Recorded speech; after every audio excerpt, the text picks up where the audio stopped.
處女座嚟緊呢一周 Divine 俾你嘅 suggestion 啊，我睇到係相信自己嘅直覺，相信自己所做嘅決定。因為同時間我亦都睇到係Divine 係希望處女座嘅你呢一周能夠明白到有時做決定嘅時候係要做決定。因為同時間我亦都睇到可能喺呢個過程裏邊，其實你最近或者嚟緊呢一周你需要面對嘅事情嘅時候，其實你係為你自己去做呢個決定，而唔係為咗你身邊嘅人同事去做呢個決定。如果你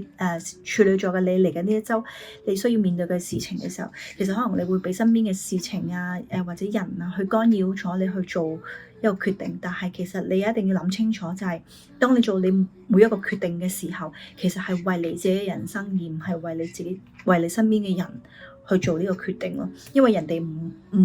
即係當你為自己去做一啲決定嘅時候，或者係嗰個決定係牽涉到你嘅人生嘅時候，唔係人哋幫你過你嘅人生啦，而係你自己去過你呢個人生咯。所以我睇到 Divine 俾處女座嘅你嘅 suggestion 就係好好去諗下。或者叫做可能係唔好俾其他身邊嘅人同事去干擾你一個必須要做嘅決定，因為個決定權永遠係喺你嘅手裏邊，你嘅人生係個決定權永遠喺你嘅手裏邊，而唔喺其他人身上邊。